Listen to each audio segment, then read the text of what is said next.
After Newcastle's loss away at the Amex Stadium to Brighton, can they come back tomorrow against Benfica? Is the bounce back? Is the bounce back on? Let's find out right here on Toon Tactics TV, folks. Brilliant from Sham. And now Murphy could take on the shot. Fabian Sham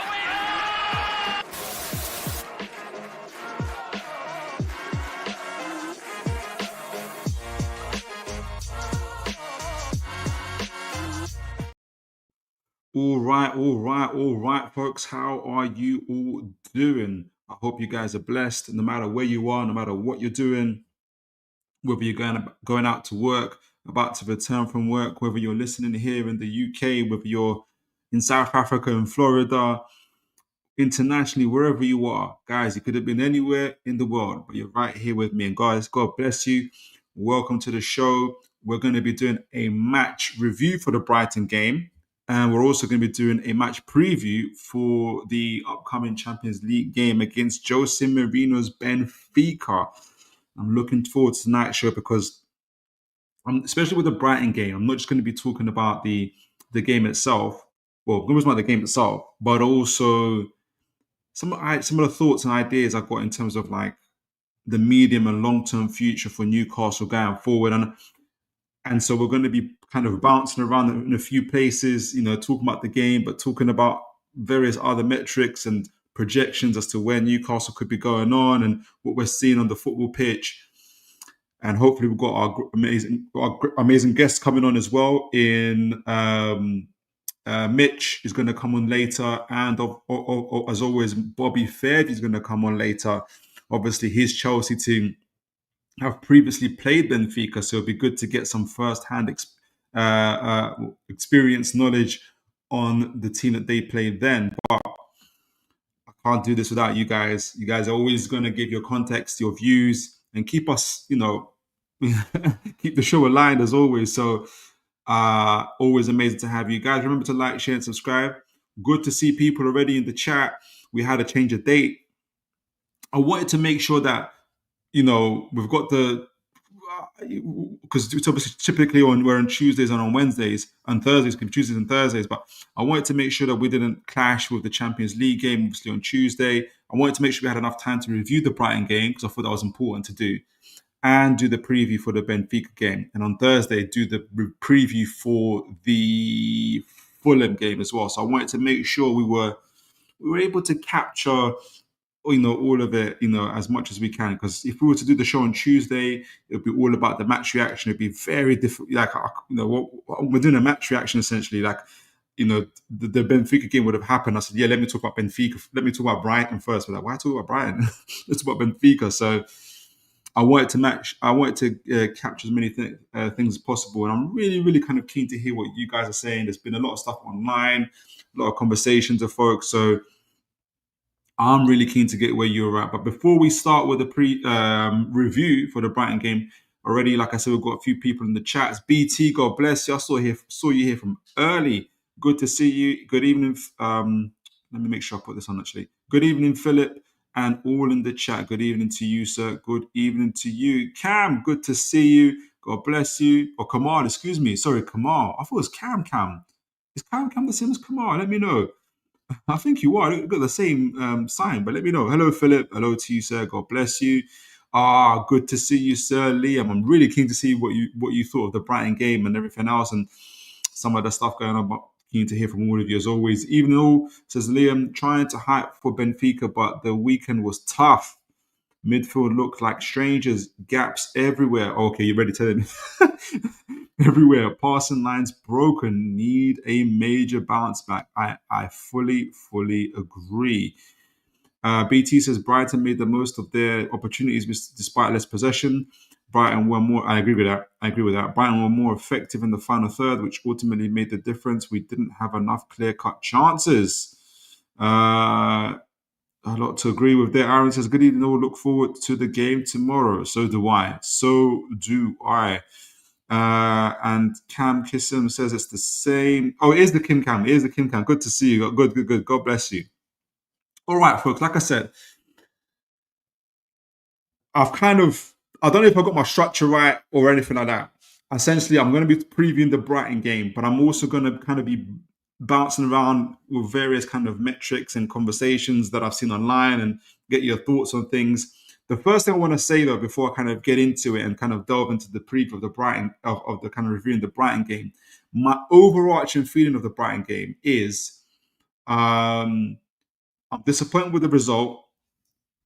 I have a mixed. I think the performance was mixed. Some good, some bads, and I'm still confident in the medium to long term future in terms of Newcastle performances on the pitch and results. And so I'm going to be kind of putting kind of all those kind of thoughts and ideas together whilst we're talking. So let me know. I'm really keen to hear from what you guys are thinking as well. So like I said, I'm going to kind of be bouncing around through kind of most of these kind of ideas and thoughts to see if any of this stuff makes sense and makes sense, but also like what you guys think essentially, like how do you feel about it? What changes? Is it personnel? Because I think is it personnel? Is it system? Whatever. Because I think that would lead us really nicely onto the actual preview for the Benfica game as well. All right. So I wanted to start off with Howe's quote on this because when he was reviewing the game and because he also kind of talked about the season so far, so he kind of put everything together as well. Because they asked him on Eddie Howe on the season so far, and he said, and I thought it was important to get this because I think when he's discussing the season so far, it also obviously captures the Brighton game a little bit because I think the Brighton game kind of encapsulates a little bit as to where we are in the season itself and how it talks about it. So they ask him, and it's interesting again that has come from Newcastle's official website, or from Newcastle directly, rather than Craig Hope or any of the kind of outside. Bobby, I sent you the link. Let me double make sure. Let me. I did send you the link. So I thought the Brighton game. Sorry, guys. Let me just make sure I sent Bobby the link. I thought I sent him the link. Yeah. Oh, it didn't work. Sorry, my fault. So, folks, one moment. Let me just make sure I send Bobby the link so he can come on the show. Let me make sure I get this right. My apologies. Sorry, Bobby. Let me just make sure. Let me stick around. Okay, cool. So it says this time. So yeah. So I feel like he captured the season so far and a little bit kind of reflects on the Brighton game itself. And again, it's interesting that it comes on the Newcastle website because I feel like the club itself are conscious of what the fans are saying and they wanted it to come directly from the club rather than just, from another source. They want to make sure that it's Newcastle as well. So they've said, Eddie Howe on the season so far, frustrating is the feeling. So they asked him, Eddie Howe on the season so far, frustrating is the feeling. I think we're so close to being something more and getting better results than we have. Now, I'm going to show you folks later on in the slides that there is metrics and various kind of stuff that kind of indicate that. And we kind of talked about it in the past as well when we're talking about the XG and everything else like that. So, but I'm keen to see what you guys are thinking. I think the team, and he goes on to say, I think team performance. Oh, and we've got Bobby here. Let me make sure I get Bobby on as well.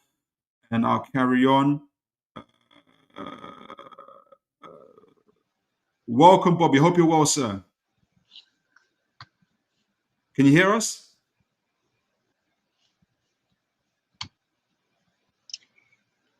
Can you hear us, Bobby? Yep, I can hear you now. You're live with us.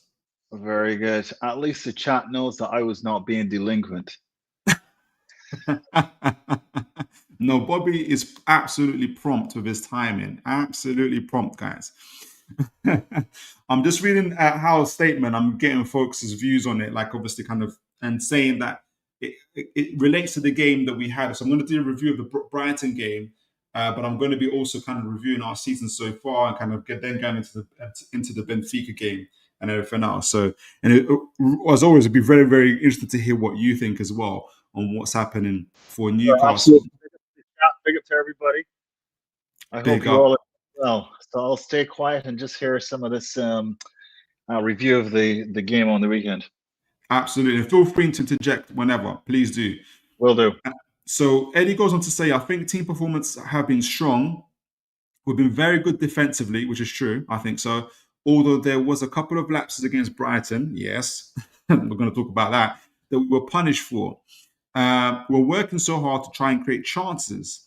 And the best example of that is our goal. It was a move from our goalkeeper to the finish. It's a brilliant goal. That's a lot of work to get that goal. So just that he's emphasizing on that. You make your own luck, and you can only turn things your own way by doing the right things continually. I don't think we're far away. We just have to keep to our beliefs. And I think when he's talking about to keep our beliefs, I think that's he's implying the tweaks and changes he's made a little bit to our system. Also, obviously, the changes that have happened in our personnel. We've got 5-6 new players in with different qualities from our previous as well. So we're playing a little bit different and we're evolving as a team. So I think what he's kind of implying on there is to kind of sticking with what we're doing so far and believing in it, even though maybe the results aren't showing that at the moment. I think he's believing that there's kind of underlying performances, underlying metrics that are indicating, and a few kind of flashes of display you can see on the pitch. Hence why he's emphasizing the goal, that there is some positives and there is some positive projections from that. So as we're reviewing the Brighton game, we're going to be kind of talking about that. And I want to get you guys' thoughts on that. We've got Liam says, no sensation talk. It was an off game. 10% drop off gets punished in the Premier League. So we did talk about obviously the drop off. We did talk about how coming from the international break, there could be that fatigue element as well. And it played out for us and for Brighton actually as well. So there's a few things going on there.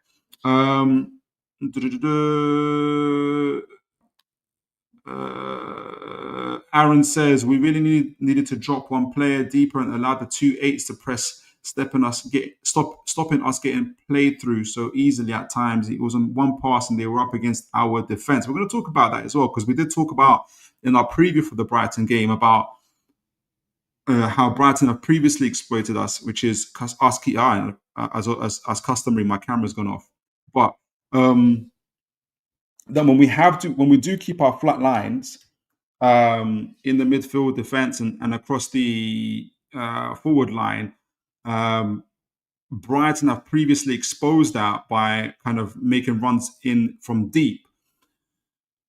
But I'm not here to kind of say, "Oh, we kind of told you so," type of thing. I do things. I'm kind of going to show some stuff from online where I kind of agree with what should have happened and what I think Eddie was trying to do.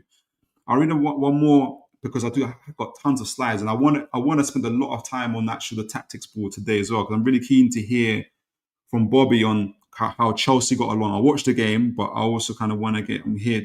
I want to spend a little bit more time on the tactics board as well. Liam Noel says lots of Howe criticism from the Doom squad online. Yeah, I've seen that.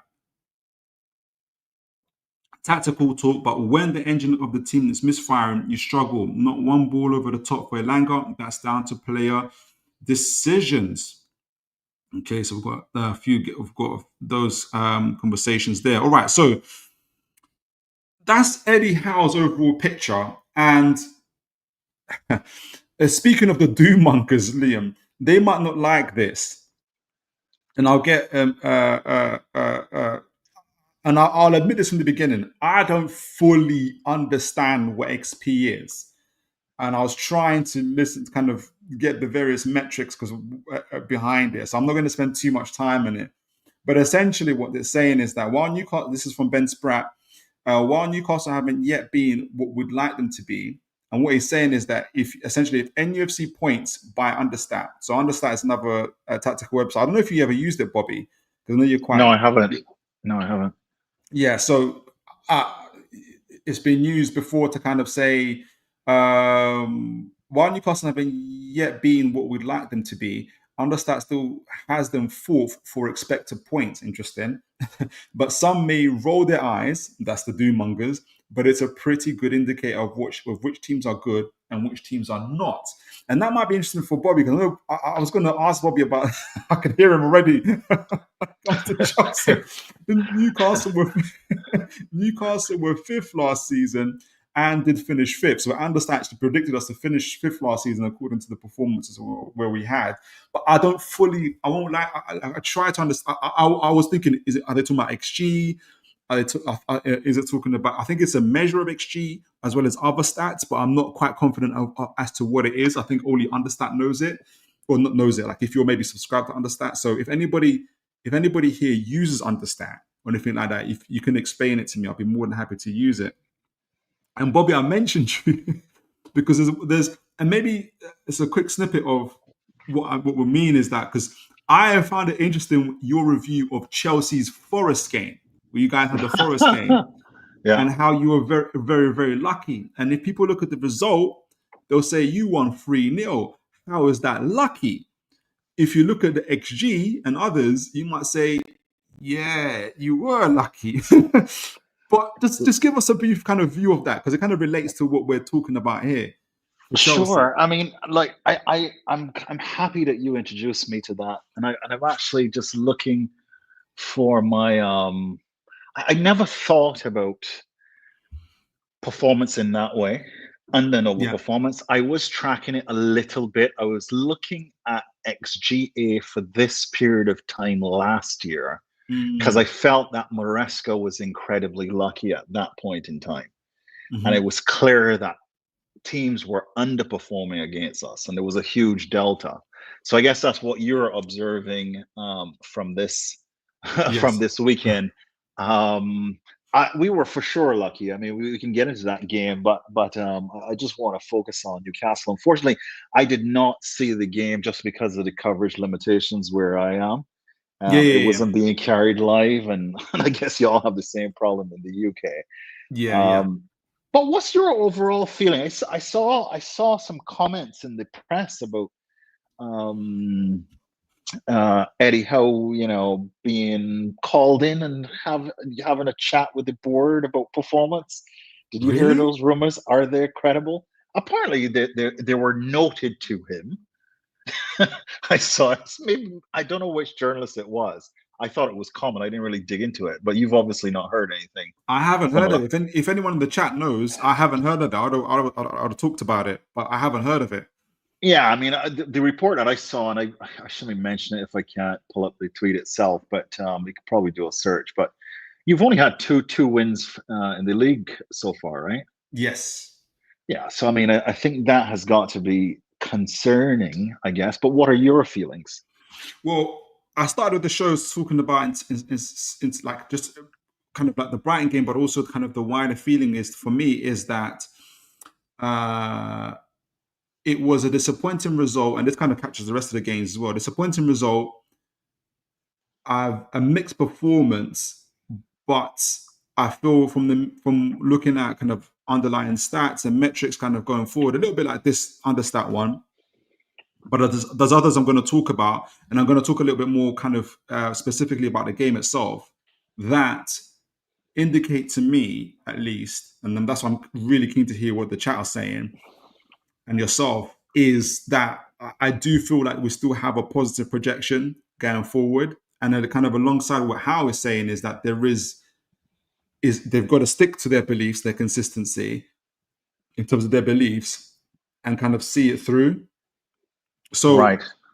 For instance, this is an example, and the big thing that people were talking about is, and the thing is we talked about it in my preview show, so I feel like I'm kind of going back on it, but I'm not. Let me just make sure I get this out of the way for a minute. But sorry, but is that as it relates to this particular game, or is that? So it relates to this particular game. Got it. So it relates to this game as a whole.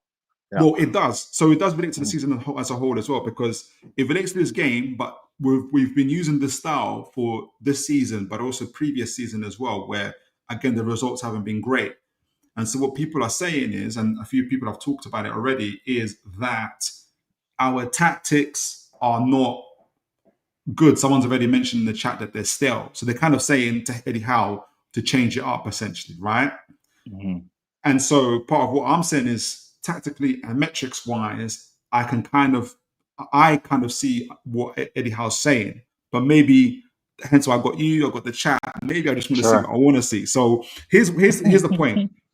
So one of the main things that Eddie Howe that now has been really kind of criticized for is keeping this flat midfield, flat defense, especially when we're out of possession. And you can see on the screen from how Brighton scored their goal. I'm going to read what's on the left-hand side from Sean Casey's incredible as well. And I think our views are aligned on this. So we have a kind of a different view, a slightly different view on it. So I'm going to say what people have first been saying about it, what they don't like it, and then we're going to talk about what Sean and what I kind of think, what intentions Newcastle had in doing this, right? So you can see that the Brighton scored a goal. This is Van Heck from the top, right? He's got the ball in his half. And as kind of Liam pointed out earlier, there's gaps in the midfield, and that's the important point. There's gaps in this midfield. It's meant to be a flat back line, and there's gaps in midfield. Van Heck's got the ball. It's one through ball to, I think it's Ruter who picks up on a half turn. And by the way, what a player Ruter is. He picks it up and then drives forward with it. Welbeck gets in between both of our centre-backs, Botman and Chow. The ball eventually is released to him between both the defenders. He runs on goal and chips it over Pope. Right? So this is in the 41st minute. So I'll read what Sean says about the goal, because I have kind of a similar view to it, which is a lot has been said about the midfield shape after the Brighton game, when in fact the shape was good, like it has been since Tonali converted to a 6. And that's true. Tonali was converted to a 6 and he's been playing in a 6. But let down by two individual errors from Joe Linton and Barnes. So Barnes came on in the second half for the second goal. So it's about the first goal. So Joe Linton in this picture, right?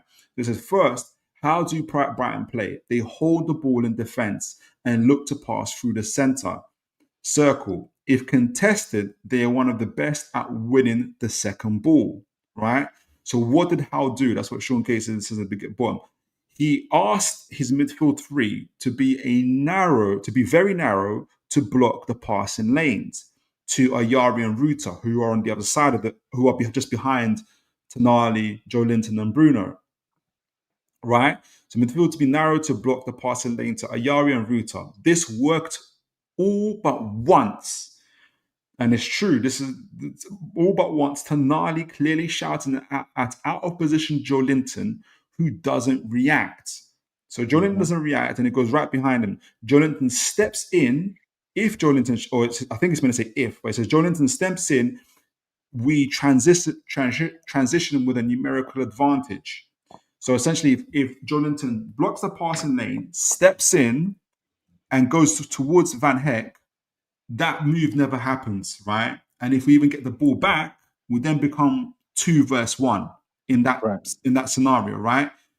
How I know this is true is literally, and people in the chat who've watched the game, I don't know if you remember this, guys, in a very, very similar situations 5 or 10 minutes earlier, the same move happened. I can't remember if it was Van Heck this time. He tried to pass the ball through the midfield, and that time Joe Linton did step in. He got the ball. He passed it to not to Joe Linton, to Woltemade. And Woltemade was 1v1 against Dunk. He didn't manage to get past Dunk, and the move was closed down. But had he passed or kind of managed to get past Dunk, he would have been 1v1 versus the goalkeeper. So that's how it was supposed to work. But on this occasion, there was a lapse of concentration from Joe Linton. I don't know if it played a part that he was in Brazil just 2 days ago. Are you saying fine margins? Yes. Fair enough. Fair enough. I mean, we've heard slot with this talk recently. It's quite a common phrase. Look, I'll just make a quick observation here. Of your midfield three, and I'm just following up on your earlier point about the flat midfield, yeah? Mm-hmm. Joe Linton's average position is the deepest of your midfield three. Did you notice that? In this picture? No, I'm talking about the average position in the entire game. Oh, are you looking at the average position for the entire game now? Yeah. Okay, yes, I didn't know that. yeah. So you made a comment about the flat back four, and then the midfield pretty flat as well, and so that prompted me to really have a quick look. And my observation is that Joelinton is the deepest of your midfield three. Is that something that you would have expected? Possibly because Minte was on that side, so he would have been chasing Minte quite a bit to support Burn, because Burn was having a rough time with Minte, as we expected. Sure. That sounds like a terrible mismatch. And then Van Heck was quite pushed up. He's the most advanced of the two centre backs. Yes. So he was obviously pushing Joelinton back as well. A lot. Yes. Yeah. Right. I don't think that's a small margin situation. There's something structural. I think there's just a mismatch going on there, isn't it? In the midfield, or just in just that midfield left back area. Yes, yeah. We're missing Hall a lot as well. And the other thing is, obviously, the ball's gone past Joelinton, and even in this situation, you see Botman. He hesitates. If Botman continues to step up towards Ruta, he either closes off Ruta or blocks his initial passing lane, or even if Ruta somehow gets the pass off, you have Welbeck on a 1v1 with Malik Chow. But I think Malik Chow could handle that. So Malik Chow can see him out. The decision is made. Whereas when there was just two of them and Welbeck is in between, it caused a lot of hesitancy and a lot of confusion in my view. So right, got it. But you're kind of feeling like it's like a structural thing. Well, I'm just looking. For me, when I haven't been able to get a game, the first thing I do is to go and look at the heat maps, right? If have you studied that? So if you go to SofaScore and really look at how Joelinton,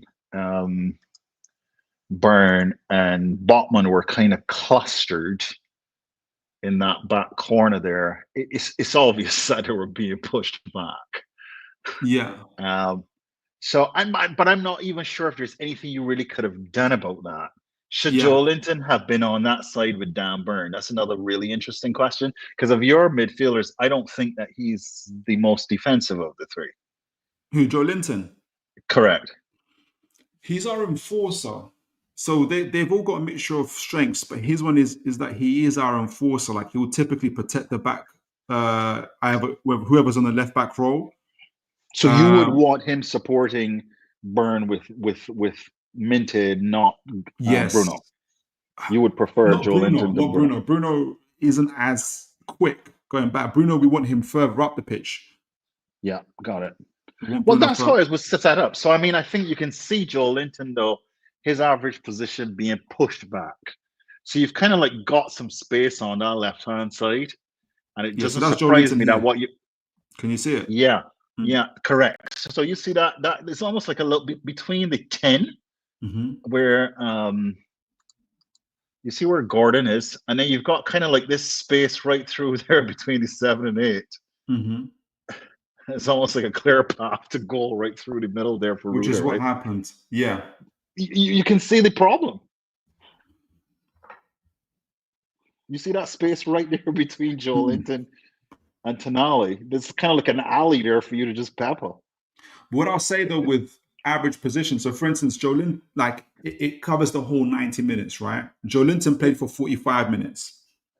So I think average positions give us an indicator, but we kind of have to be, I have to be kind of quite careful in terms of, so for instance, if it was the case that was happening all the time, then Brighton would be scoring goals like this all the time. Does that make sense? No. Yeah, agreed. No. It's not as bad. It's not as clear cut, but it's an indicator kind of thing. Yeah, of what was going on. But you almost could just look. I just looked at it and could see that was the soft spot for some reason, though. And I guess it's because of where Joelinton was being pushed back, maybe. Yeah, and look, they've got runners here as well. I think that's part of what's caused the situation as well. So you got, I think, right next to them, I think it's Reuters there. I can't remember who's on the right hand side here, but they've just run in beyond. It just caused a little bit of confusion. For the second goal, this is from right going left, Brighton. You're going to see Brighton are picking up the ball again in the center part here. And you're going to see, I think it's Ayari right here on the right side where my cursor is, and he's just behind Barnes. Barnes takes note of Ayari, but doesn't do anything. And Sean Casey says the same thing. Next, Barnes, not even going into detail. He just does noting, sees the player, doesn't react, then looks at Burn and Botman 1v1, still doesn't react, just pure defensive negligence. So he just allows, you can see here, Ayari makes the run. Barnes doesn't follow him. And if I take this the chat off so you can see right at the bottom of the screen, he just runs in. Burn makes a slide tackles Ayari, but then the ball bounces very kindly to Welbeck, who takes a shot just outside the box and finishes clinically, essentially. Had Barnes just tracked the run, that situation never happens.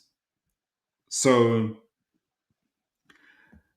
it's I'm kind of the mindset of no matter what structure you have, if a player doesn't track his run, if in terms of Barnes, if another player in Joe Linton, for instance, doesn't step up, it doesn't matter what structure you have. Yeah, you're still going to have those type of issues as well. So. Well, it sounds like you had the best personnel in the best places. So I'm agreeing with you. I'm not thinking that structural either. Now that you explain it that way, I just assumed that Joe Linton was actually the more attacking of your midfielders. So I don't know if I would have wanted him there, but I hear you. It's Bruno who we like to leave up there. We like to have Tonali in the number 6, sometimes in between the centre backs. That's the best thing that we can do. My camera's going funny. He looks well positioned. Yeah, he looks well positioned. Yeah, so he's shouting. Even though he's like, the annoying thing is I did a whole show about I took down the minutes for all these guys. Let me just welcome Mitch in as well. Big up, Mitch. Good to see you, sir. Evening, guys. Evening, chat. All good, man. How you doing? How's everybody doing? Good. Good to see you, brother. Yeah, and you. Always a pleasure to be here with you two, man. The dream team, as I like to call it. The dream team, exactly it. I was just literally breaking down the goals, Mitch, for the Brighton game, and essentially, I'll get your opinion on things in a moment. Is essentially saying how Brighton, Eddie Howe talked about the Brighton game, but also talked about it as a whole of the season so far. And I'm kind of doing the same thing, where my overall feeling that obviously disappointed with the result, mixed about the performance, but I still have a belief about the mid to long term kind of how our setup is and our tactics are going forward. Me and Bobby were just going through it, and Bobby hasn't seen the game, but he's obviously just going off of what we're saying and kind of going through there. And the chat obviously are doing their. I can see the chat is ringing off, and kind of like what was kind of gotten down to. We spoke the first goal. We're just talking about this, just finished on the second goal, where in the first goal, Joe Linton doesn't step up, allows Van Hecke to make the pass through the middle. Botman then doesn't step up against Ruta. And then obviously we've got that situation where Welbeck is in between two centre backs bearing down on goal. Second goal, Barnes doesn't track the run of Ayari, who although is tackled by Burn, the ball bounces kind of to Welbeck. But all Barnes to do is just track the run of Ayari, which he doesn't do. So my overall point was, it almost doesn't matter what structure you have, what tactic you have, if players aren't tracking their players or stepping up when they need to, because Tonali's screaming at Joe Linton to step up, and he doesn't do it. 5 minutes earlier, I don't know if you remember, Mitch, or 5 or 10 minutes earlier, Joe Linton does step up, gets the ball from Van Hecke, wins it, head passes up to Woltemade, who's one-on-one with Dunk, and Dunk tackles. I don't know if you remember that, but there was that small incident in the game. That's what he's supposed to do, but he didn't do it. So essentially, I feel like these are small marginal, I say small, they cost us dearly. They're small, but they cost us dearly situations. And I was just about to go on to how I did a whole part of my show last time for the preview of the Brighton game, is that we're coming off international break. We had 4 players who played on average 70 to 80 minutes in Tonali, Bruno, Gordon, and who's the 4th guy? Tonali, Bruno, Gordon, and who's the 4th guy that played a lot of minutes? Oh, I forgot. I'll remember later. And there was fatigue there as well. Joe Linton only played 15, 19 minutes, but we know Joe Linton's been patchy in form going forward. Yeah. Woltemade must have got quite a bit. Woltemade, that's it. Woltemade, and he got the goals. I'm just going to read through these slides, and then before we get into the Benfica game, I'm going to get everyone in. I'm going to get your view towards the whole game and where everything is at the end. Yeah. Can I just say something before you go on to this next bit? Oh, absolutely. I've missed the start, so I don't know what's been said, but I would just like to say Hertzler did. I don't watch lots of Brighton, but what Hertzler did with Welbeck and Ruta, I was very impressed with, because it was like, it looked a little bit like classic big man, little man, but they both played as sort of modern, what you call it, false nines kind of thing. They kind of got the eye of the defender, and as the defender went to mark them, they switched. So the other one went high, and then the other one came and dropped in. So if Welbeck went high, Ruta came short, and as soon as the defender marked them, they switched again. I think they did that really well. So I just wanted to give Hertzler props for that, to be fair, because it worked fantastically again. You know what? You're right to do that. I don't think at the beginning I gave Brighton enough big ups, because they made a tactical change like after the first 10, 15 minutes when we had the better of things. I think they went into a 5 and a back-ish type of situation, but then pushed their forwards forward whenever their centre-backs got onto the ball, and they're running beyond our midfield, and we just weren't able to adjust. So even when we tried to get the ball early to Gordon this time, there was always people around him. Yeah. But anyway, like in terms of just to kind of review my preview of the game, we were talking the chat, like AI predicted it would be 0-0. A lot of the chat were predicting 1-1. I predicted 2-0. Look at me now. But we was talking about our defense. It kind of leads me on to kind of XG. It's going to lead me to kind of talking about XG and other underlying metrics, and how, like for instance, the flip side of that, I was just talking to Bobby about Chelsea. So Chelsea won 3-0. I watched that game against Forest, right? But if you look at the chances created and everything else, it wasn't Forest that deserved at least one goal, like at least one goal, like outside game, yeah. Right. It wasn't like 3-0 domination and at least we should have lost the first half. I don't know if we would have ended up losing the game as a whole, but the first half we were very poor. It was a difficult first half. They were pressing everything, right? Whereas we're kind of on the flip side of that, and it's not me saying, so essentially me kind of saying the flip side of that, where I feel like we are playing, I don't think we played as good as Forest did against Chelsea as we did against Brighton in that sense. But I feel like the underlying stats we're going to talk about in a moment, like for instance, even for this game, our XG was higher than theirs, right? So the chances overall, the cumulative chance that we created was higher than theirs. And people be like, "Wow, really?" But most of the shots inside the box were from us. I know people remember how, like, even towards the end of the first half, Woltemade header out wide, and Bruno had a header as well, and things of that nature. Especially kind of inside the box, we had a lot of chances as well like that, but it just wasn't clinical up front.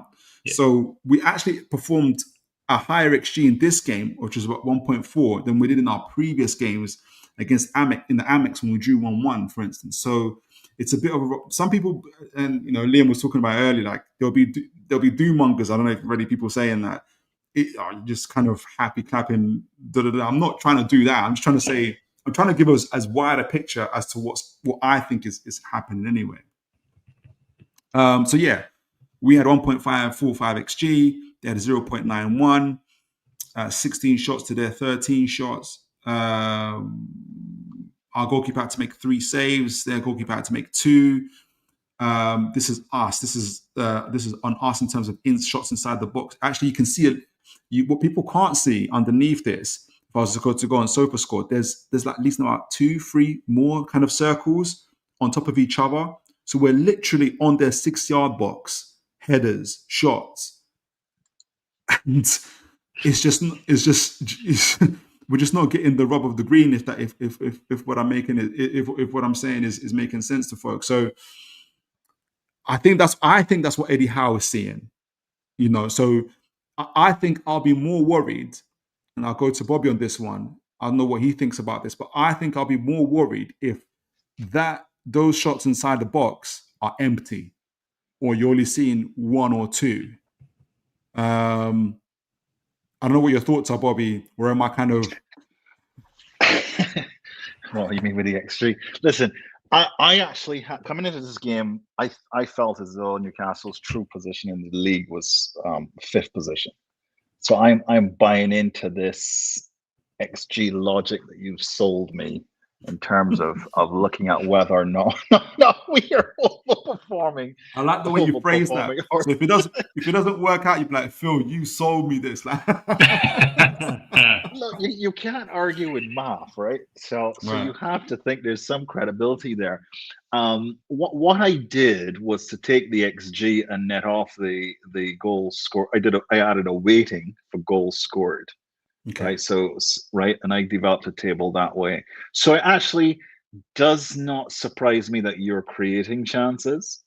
I think that's been consistent generally for the season so far. Yeah. You just, to your point, you're seeing how the fine margins are shaking out. The fundamentals are clearly there. Yeah, you have to show me that. I have to do a show, or you have to show me your table and what you're doing at some point. Yeah. Sure. All right. So that's part of what I saw, and this kind of leads me on to kind of the wider, broader picture. Before we get into part of the stuff that I'm seeing, maybe I'm seeing into it, but I don't know. And I'm going to go into Mitch in a moment. And we kind of talked about this before. So this is a table. I forgot. I was meant to give them a big up, who the scout is.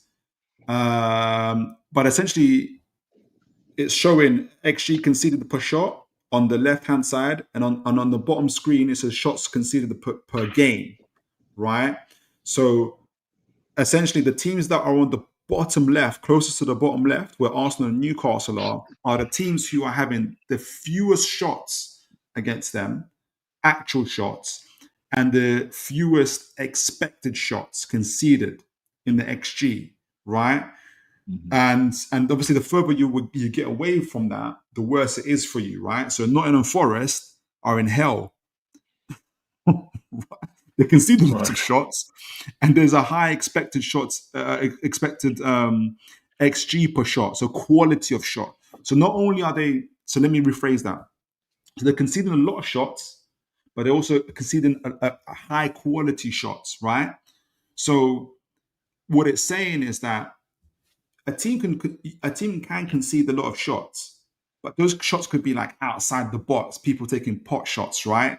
Or having just, from the halfway line. That's different to a team that's literally conceding shots inside their box, right? Because they're just getting dominated across the pitch and now getting dominated in their own box, right? So Forest, for instance, are not only conceding shots, but the quality of shots they're conceding is very, very high. Hence, you can see that happening, right? To the other end is Arsenal. They're conceding fewer shots per game, and the quality of shots they are conceding is very, very low. The team just behind Arsenal, and this is, by the way, this is October 20th. This is after our Brighton game, right? Is Newcastle. So, and I think he was here. I think we were doing a show with you, Bobby, when I was talking about. Actually, we did the XG shot, the XG thing together, and I was saying. Defensively, the system that Newcastle have defensively is like, it's not by mistake. It's clearly working. The XG that we're conceding on top of the goals that we're actually conceding is the same. So meaning that at the time when we're talking, Bobby, it was Newcastle had conceded 5 goals. Obviously, got 7 goals now. We conceded 5 goals, and our XG expected goals which measures the quality of chances teams have scored against us, was also like at 5, meaning that it is by design. So say, for instance, Newcastle conceded 5 goals, but the XG was 10. What it's telling you, hey, teams are creating quality shots against you. You're very lucky not to be conceding goals. Like if you can continue with the system, you're gonna meet those you're gonna meet those metrics sooner rather than later. It's not for Newcastle. For Newcastle, the defense is showing that it's designed to concede low shots and low quality shots, and that's matching up almost with Arsenal, right? So that's the wider picture over Newcastle kind of going forward. So that's one of the metrics I think I'm looking at, but I think also Eddie Howe's looking at. But that's Tonali, isn't it? And that's the 6th. Because yes, is it fair to conclude that Tonali is reducing the shot quality coming into the box? Yeah, and that's why the XGA is so low. I think Tonali, and I see what Mitch thinks as well, but I also think Malik Chow and Botman coming in. Shaw and Burnwood doing a good job, but I also think Malik Chow and Botman coming in, the athleticism, the speed, we're keeping we had more possession than Brighton in this game. I think we had more possession in the previous game because we've got ball playing centre backs. Yeah. So if you have more possession, you've got less chance of teams scoring against you as well. Mitch, I don't know if you wanted to say anything. But I think it's our midfield in general that brings the shot, sort of the amount of shots teams are getting us down. Because as much as it is mainly Tonali, because he stopped a lot of, like the 2 goals that Brighton got the weekend were very much Bruno in the 6 type of goals, where it was one line breaking pass and the whole midfield got cut out. You rarely see that with Tonali in there. But the fact that all of our midfield have quite a high dual success ratio helps bring down the amount of shots teams have against us. So I think it's that unit as a whole, sort of the 2 centre backs with them 3 in front, all does work very well together. Exactly. So the next slide I'm going to show, this is from the defensive point of view. I'm still going to say, we conceded 2. It's going to be crazy saying this, but I'm just going to stick to the maths, as what we like to say. We're still one of the best defensively performing teams in the league. Unless God forbid things change dramatically. But even by the way, going back to the Brighton game, I was going to show. Do I even have the quality of shots that we conceded? They're not fairly low. I think Welbeck's goal, the first goal, was at 0.41. So what they're saying is that in multiple other situations where other strikers are in the same situation, they have about 41% chance of scoring that goal. Yeah. He was very clinical. The second goal, again, I think it was even lower than that. Now, I'm not taking what they're saying is that Welbeck is exceptional, right? Like he was, especially in that shooting range, right? Welbeck, the ball bounced kindly to him, but he was outside the box. How many times have we seen people lift it over the bar, and things of that nature? He was just very, very clinical, and it worked, and goals change games. We were talking before the game, Mitch. I was saying that because of the rotation, a few folks are saying it in terms of I think even Aaron said we needed to rotate against Brighton. Like I said at the time, Brighton have amazing ball playing CBS. I think I remember saying also that I think we're going to rotate for this game, but I think we're going to rotate in game. I think the plan would be, because Brighton also had players off, but by the time 60, 70 minutes comes out, you're going to see the likes of Minte, the likes of Baliba, who played the most minutes away, likely to come off. And that's exactly what happened. The problem is we conceded. Yeah. And if you look at the timings, actually, guys, Baliba came off on the 71st minute. Guess when we scored our first goal? When we equalized on the 75th minute. so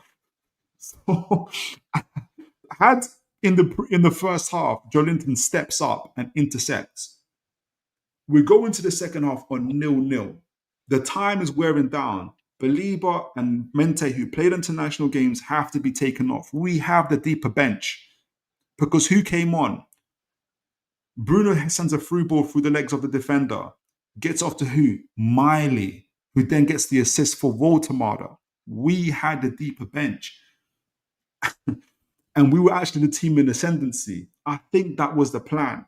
But as people know, goals change games. Like Mike Tyson said, everybody thinks they can fight until they get hit in the face. We got hit in the face in the first half. Anyway, that's how it worked out.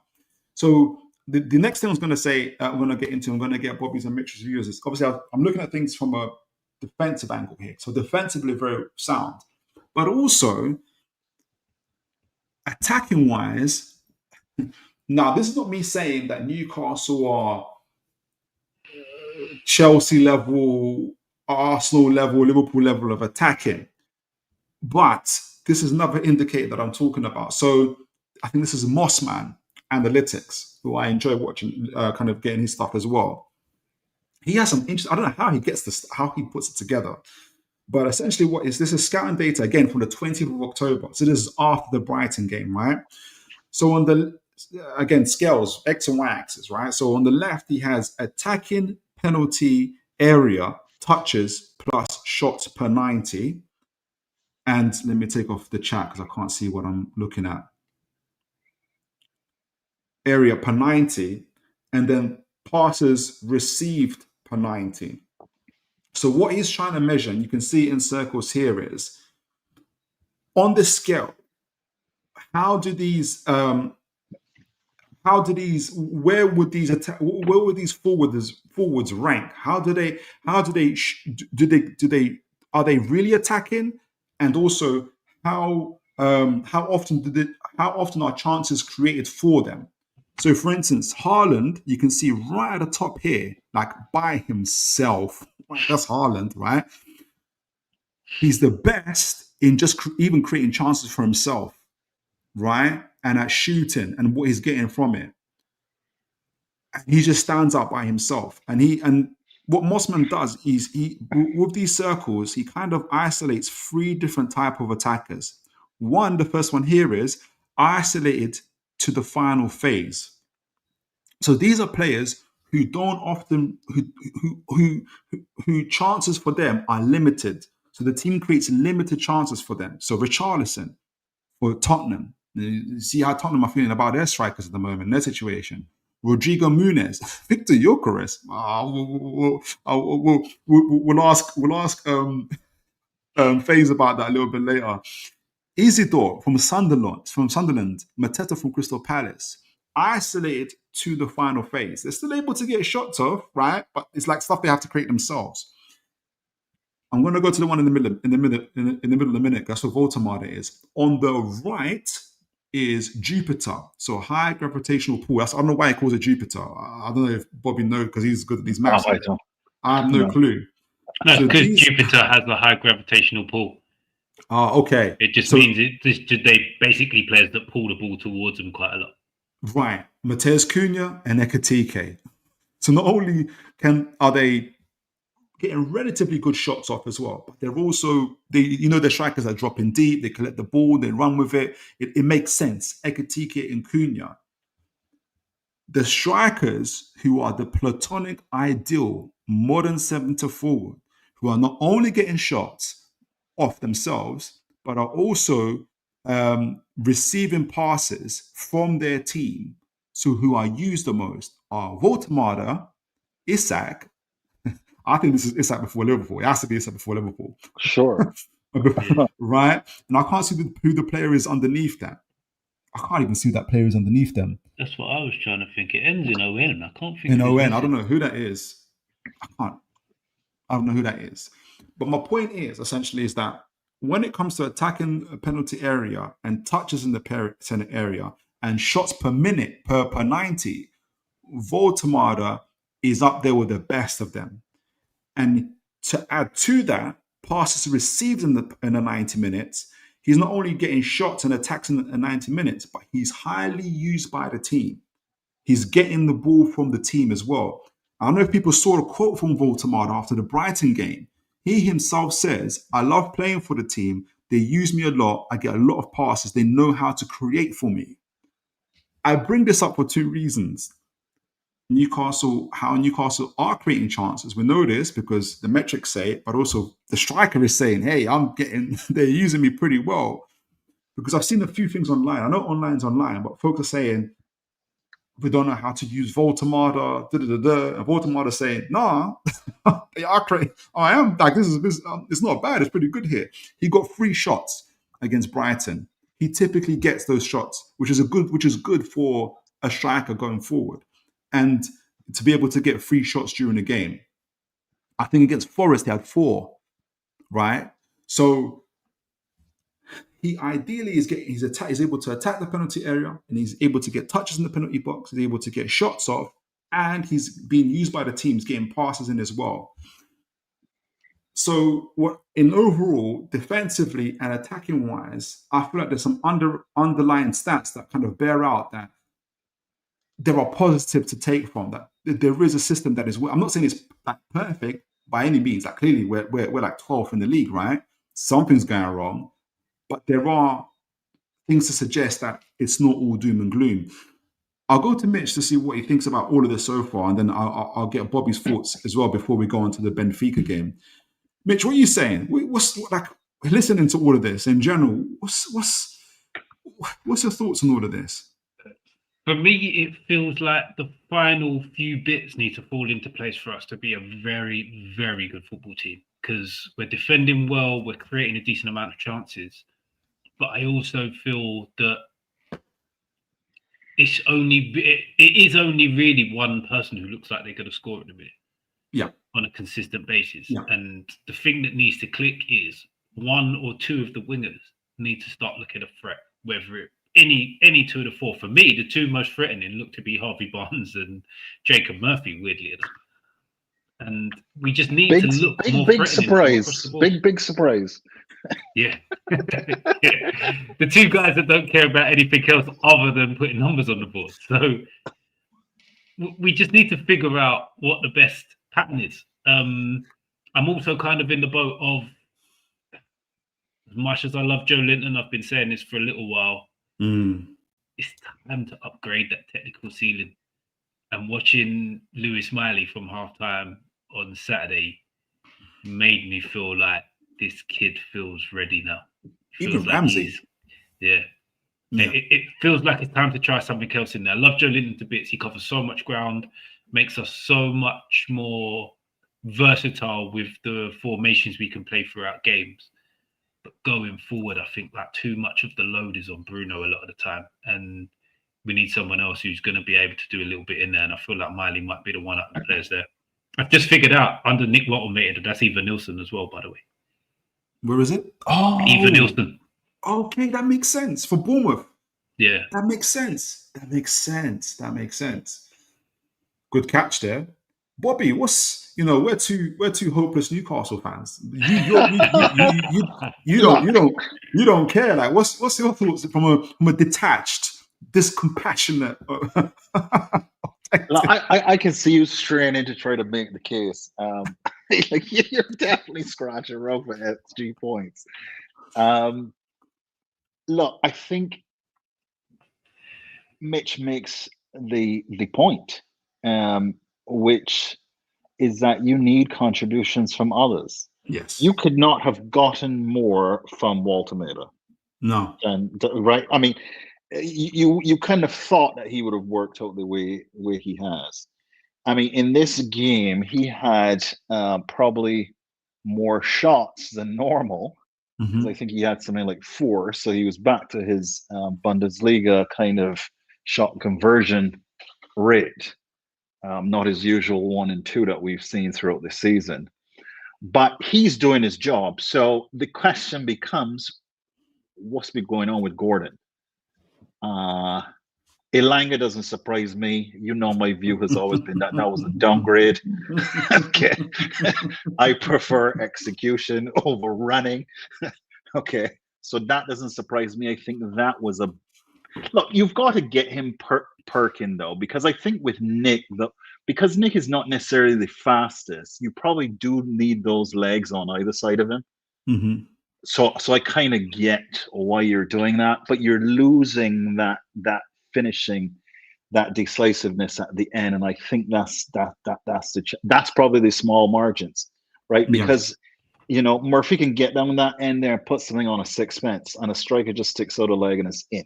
We've seen him do it several times last season. But you're just not getting that kind of productivity around Nick. And I think as soon as you solve for that, who's going to be a big solution there? Wisa, right? Yes. Oh, yeah. But that's some big firepower coming. But I hear you on the creativity piece. I can't see where the creativity was coming in the left half space, in that left pocket there, just ahead of Joe Linton. It's kind of like a big gap there. So I think to your point, Mitch, the issues are really those supporting players there contributing, trying to get some productivity out of them. I would agree. Yeah. Excellent. It feels like we're quite easy to set up against because a lot of teams crowd around Woltemade and realise that if we starve him of getting too much of the ball, we don't really look like scoring. So if a couple of others start chipping in, it will stop teams from doing that. So we need to figure out a way to make that work. But on Bobby's point of Vissa, as much as I thought we would sort of see a slight change in formation, I think he plays off one of the wide areas. Well, he started off as a winger, isn't it?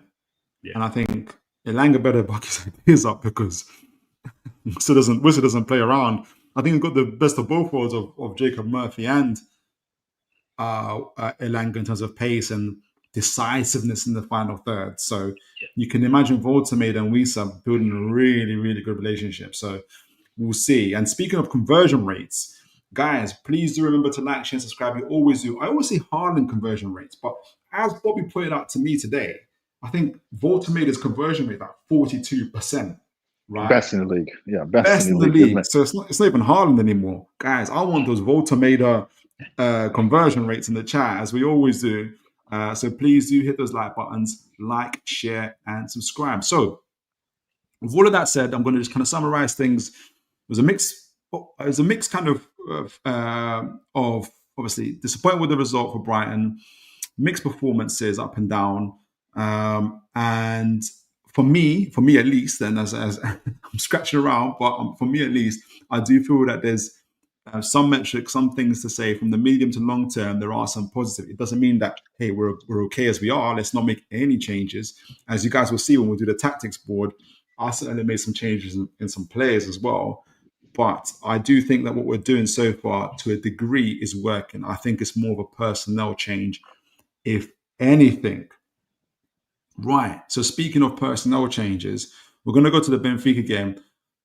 I'm limited on what I know about Jose Mourinho's Benfica. So there's a lot of this I'm going to go to Bobby to. But I'll say this when we get onto it, actually. Let me go to... I'll kind of give a brief overview on where we are and what we've got on Benfica.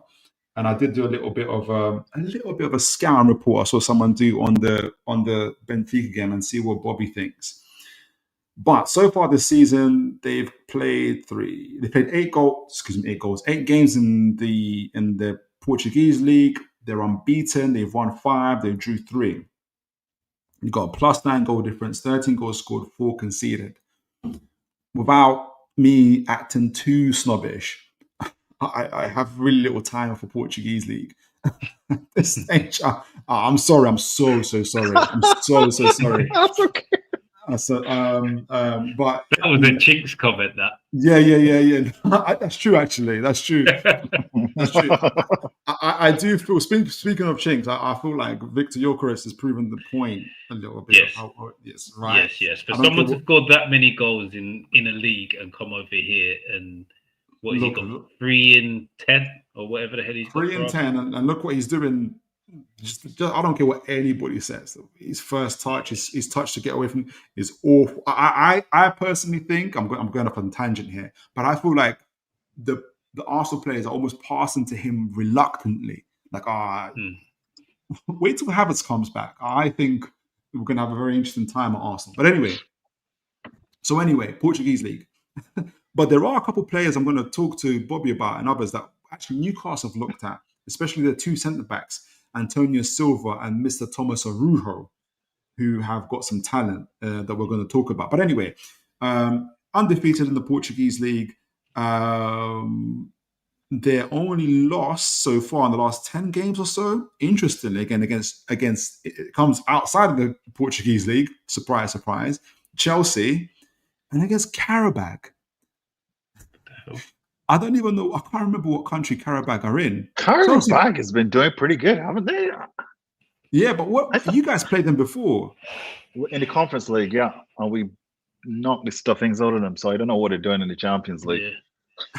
Sorry. But they've been doing well, apparently. Sorry to interrupt, Bobby. I was just talking about Arsenal and Wobojog comes in. Sorry, Wobojog, I didn't know that you was here. I would have waited for you. I would have said it. But Wobojog says Havertz. I can't see what that means. Havertz Nation rise. Havertz Nation, is that Havertz Nation rise? Havertz Nation, yeah. Big up, Wobojog. There's more and more of those creeping in, though. To be fair. More Arsenal fans I speak to are like, we're looking forward to Havertz coming back. Which is mad. Hey. Well, sorry, Bobby, I interrupted. Karabag, you guys just played against Karabag before, right? We did, but I think they've been performing pretty well in this year's Champions League. We came across them in the Conference League last year, and it was light work. So, and that was with our B team. Where do they play? Somewhere kind of like Middle Asia, kind of like call it. Yes, that area there. It was where is that? North of Turkey, kind of like going up to the Caucasus. Jeez. Yeah, so it's a long trip. Away trip, I think. Horrible away day. It is not Europe, so I don't know even know why they're in the Champions League. Maybe that's what Jose Mourinho is complaining about now, but. He's unbeaten in the Portuguese league, and the 2 games he's lost are outside the Portuguese league. So I'm already beginning to build a picture of where we're going with this. Anyway, Bobby,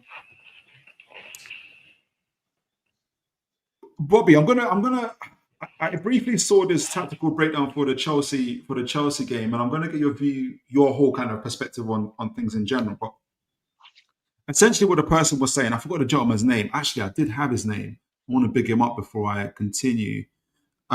He's called himself the Ghanaian tactician. big up to the Ghanaian tactician. He outlined, and see where Bobby's at with this, is what kind of led to Chelsea winning the game. I think he won 1-0. Is it 1-0? You won 1-0, right? Yeah, only 1-0 at home, which is poor. I can already. Do you know what? We need to look at the XG for this game. But anyway.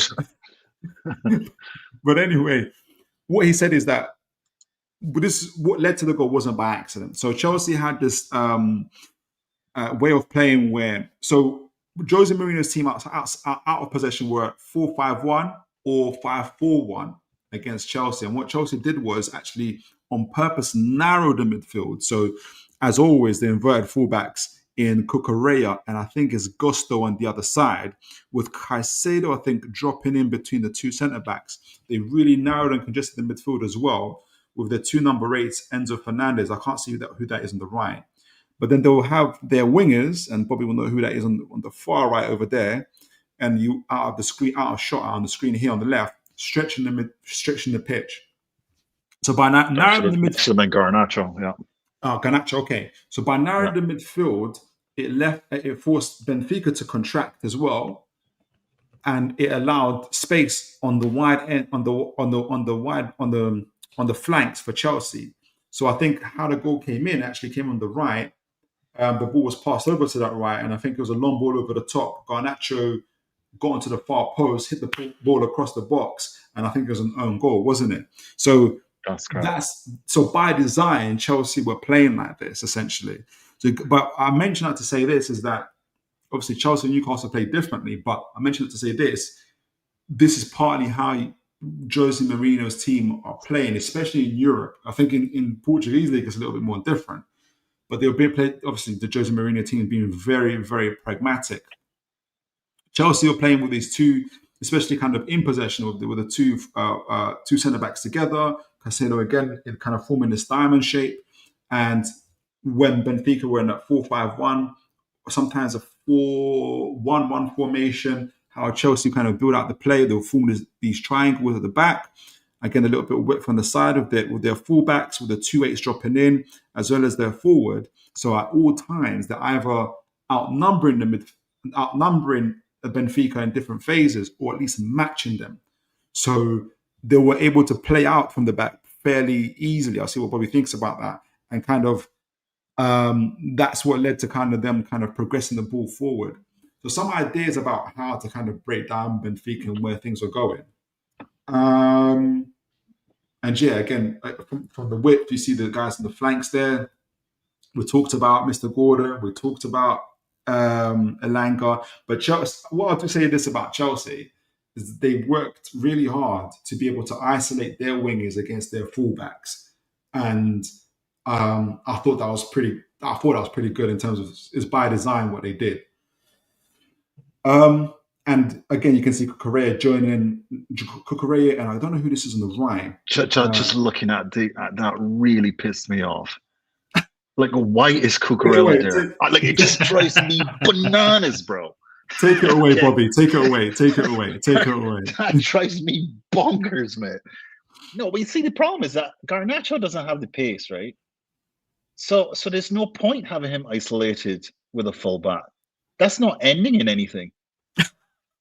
Okay. On the other side, He's not a slow coach, though. He's not a slow coach, though. Garnacho's not a slow coach, though. Like, well, you're like he is deceptively slow. Okay. It's the first time I've ever heard that. Okay. You see a lot of activity, and then you wonder, wait, why isn't he beating his man yet? Okay. Why is the ball sailing into the stands from a desperate shot from some bad angle? But anyway, so look, fair play to him. He made that run at the back post, which I think is what some people thought might have been missing from that left side of our play. Mm-hmm. But just that is Buonanotte. I think that's the player you were trying to identify. Okay. Right, that's over there next to Cucurella. So you've got Cucurella there where he is. You've got Enzo Fernandez, and you've got Garnacho. And the question then becomes, what's happening in that back corner for us if we were to lose the ball, and what happens on transition? Because Enzo Fernandez is not getting across, right? But it shows you that I think we were quite poor in this game. We tried this B team gimmick that we were doing for the Conference League last year. So we fielded a lot of our, we had Tariq George as a striker, for example. I believe that's who is highlighted there at the front. Not much of a striker. But again, this team really couldn't handle, in my mind, they're not terrible in terms of being physical. The guy that you need to keep your eye on is Rios. Richard Rios. Yeah. I think that's him that's standing right in front of Cucurella. So he came from Palmeiras, and so we would have played him in the Club World Cup. So he's one of their more marquee players, but a bit of a DM. Right. But largely I think our setup here was quite feckless. As long as you're trying to do that, got your fullbacks in these attacking positions in the middle of the pitch, they were able to, I think, defend quite easily against us. And if it wasn't for that back post run by Garnacho, which ended up being an own goal anyway, they could have gotten something from this game. So it's another lucky game from Maresca. Is that what you're saying, Bobby? That's the story of the man. He's consistently lucky. You can't be consistently lucky, right? Got to be good at some point in time. I don't know. Go ahead. No, I was going to say it's getting to that point for you, isn't it? Like he's getting lucky quite often, like. Kinda. It's better to be lucky than be good. But at the end of the day, I think Chelsea should be doing a lot more at home against a team like this, other than just an early on goal. I expect Newcastle. Are you playing at their ground? You're away in Portugal? St. James's. St. James's, yeah. I wouldn't worry about this too much, fellas. This should be light work. before I get to Mitch, but we've got couple more questions for you, Bobby. Is what would you say you mentioned Rios? Is there any kind of other players you kind of want to highlight, or any strengths? Yeah. That they brought in that guy Sudakov as another loanee that came in to support them. So I think those are Jose's key additions to strengthen the team. But generally not a lot of quality elsewhere, right? I would say Rios is probably the marquee player. Okay. And he's more defensive, so but he's one of these progressive kind of ball carriers, he's quite effective. Right. Mitch, what's your thoughts on this so far?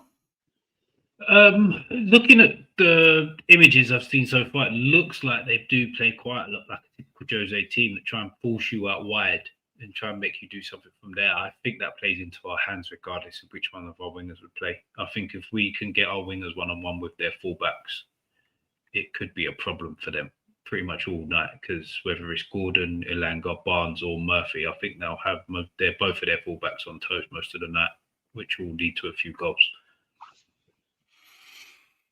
I know what wingers or winger Bobby wants to see play. So let's take that kind of. It's a nice segue to the tactics board. Go on, Bobby. Go on. But to that point, Philip, I just want to respond to what you just said. They're going to sit quite deep, right? And so the question is, who will be more effective? I would have thought Murphy, especially getting those balls into the box. I would definitely start with him. I'm going to talk about Ilanga in a minute. Let me bring up the tactics board. I'm going to get Mitch's view on Ilanga, because obviously he's been talking about, and the chat as well, guys. Apologies, I haven't interacted as much as I'd like, but I see you guys are actually you're all great by yourselves at the moment. But I want to get people's views on what's happening with Ilanga, because Howe has been talking about him as well, because I think mainly because the media have been bringing him up. There was a moment, and I'll bring up the tactics board. There was a moment, and Mitch will know what I'm talking about, against Brighton, when there was a ball over the top and he had acres of space in front of him. He got onto the ball, and for whatever reason, I have no idea why, he stopped. Well, he forgot the ball, but he still stopped. Yeah. Now, I know it was frustrating. And I know that it was, what's his name? Baleba, wasn't it? Baleba that was Baleba, yeah. Yeah, Baleba was chasing him. He's no slouch, granted. But you could have at least got yourself, with Ilanga's pace, he could have at least got himself into the box and asked Baleba the question of what you're going to do. And he didn't do anything. He didn't do that. He stopped at the halfway line to even Gordon's frustration, because Gordon was bursting into that penalty box. Can you guys see my screen, by the way? Yep.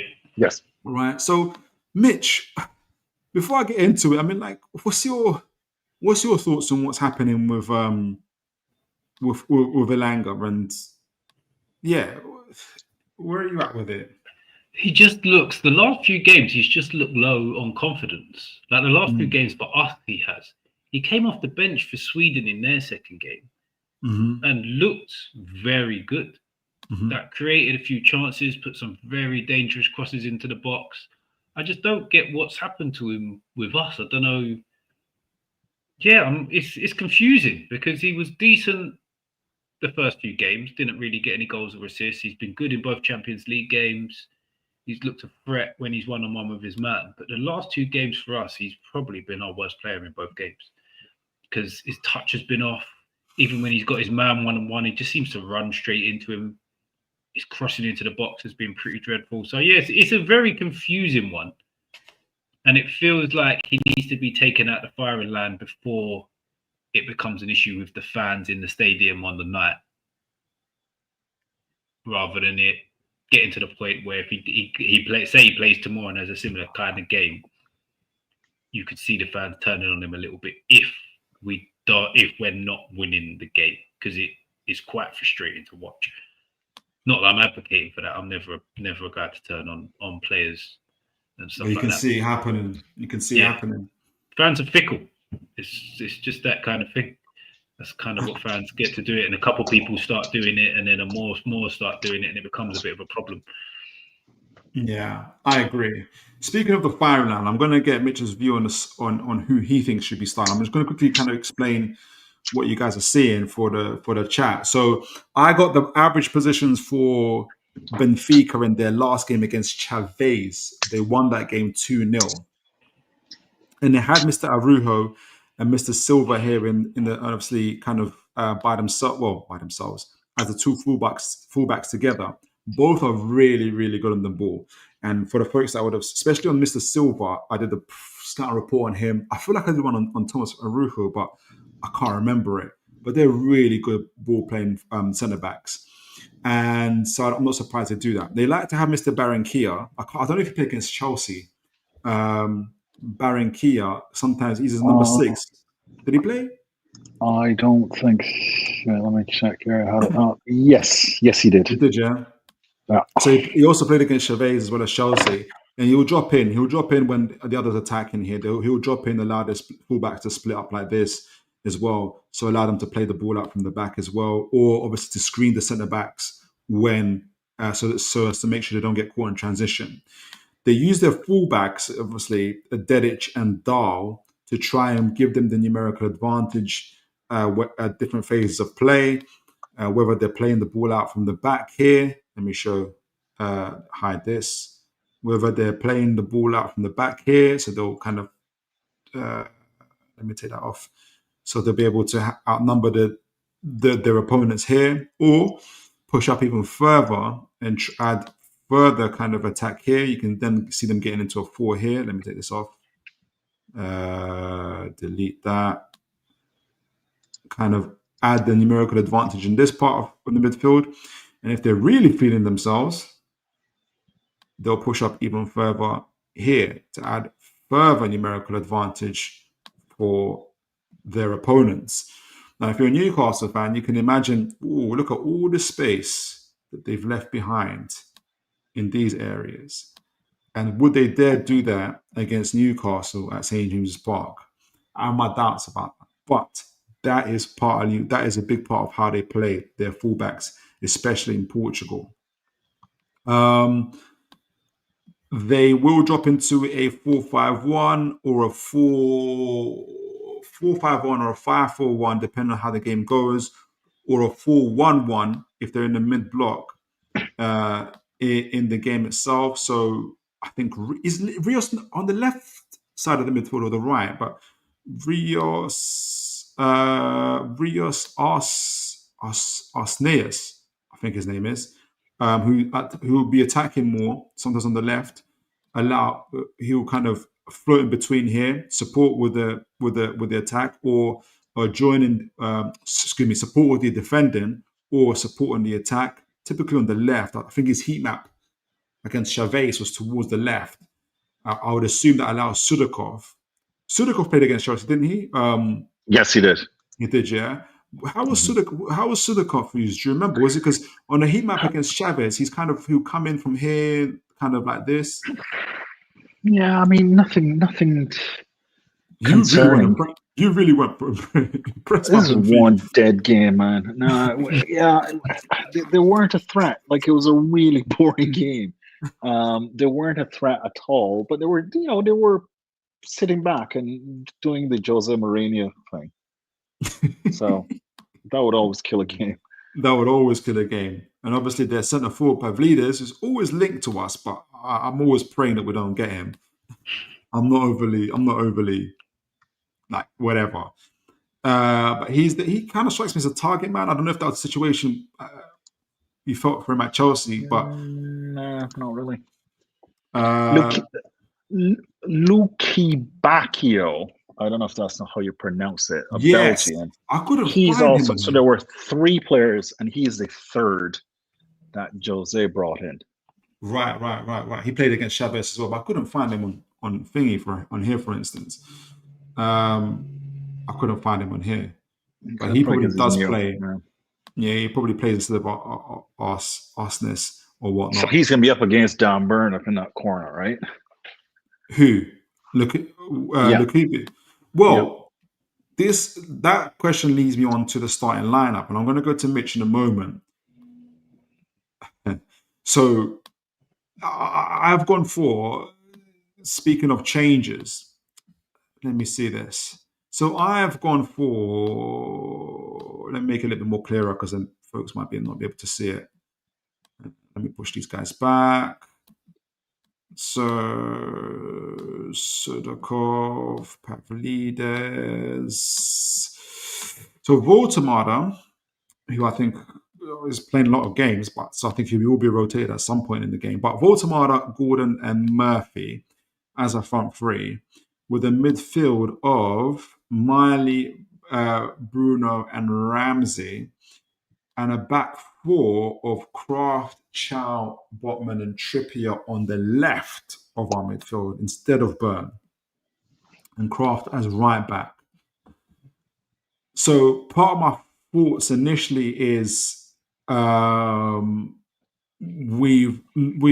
want to be able to isolate their fullbacks, right, as often as possible, because if they are going to be doing this thing where they're going to be playing in the low block, it's going to be very difficult to do this, and we're struggling to create.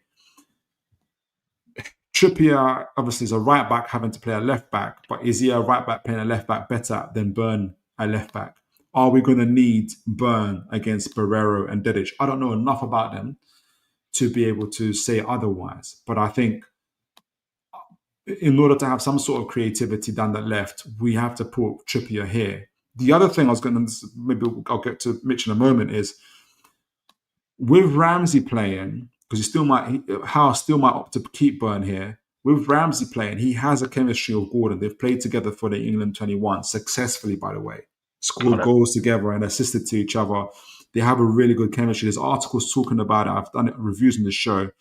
Gordon and Ramsey do click. Either Ramsey plays off Gordon and hits the box, crashes into the box, or Gordon is able to cut inside while Ramsey goes on the outside. They seem to know when to do that when they play together. They seem to play to each other's strengths. So part of me thinks that with Ramsey here, this sort of unlocks Gordon, if that's the word I can use. And I think that'll be the thinking for it. Although I'm hesitant to start Ramsey, not because of Ramsey, but more to do with what did he play? He played 20 minutes against Brighton.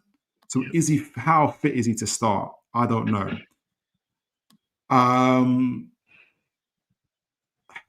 This would actually be a good game for him to start getting back some fitness if he is fit. And so that kind of answers my question. And Kraft is still a capable of right back. I don't know how good Dahl and Arsness is. And I think Kraft will still be capable to start there. Malik Chow with his through balls will be able to get the ball onto Murphy, as well as to Bruno. But we need to have right-footed players on this side of the pitch and to continue with that creativity, especially for Woltemade that we've been talking about. Get that going. And I've got Miley starting and Tonali on the bench simply because we've gotten used to that he was sick. And I think he's probably going to be on the bench for us. And he's probably rotating with Bruno during the game. I've got Botman and Chow maintaining their places because they haven't been on international duty, and I still see them. I still see them being fresh and able to start. I was toying with the idea of starting Ramsey, but Eddie Howe doesn't like to disrupt his backline too much. Mitch, what's your thoughts? Who would you start and how would you play? How would you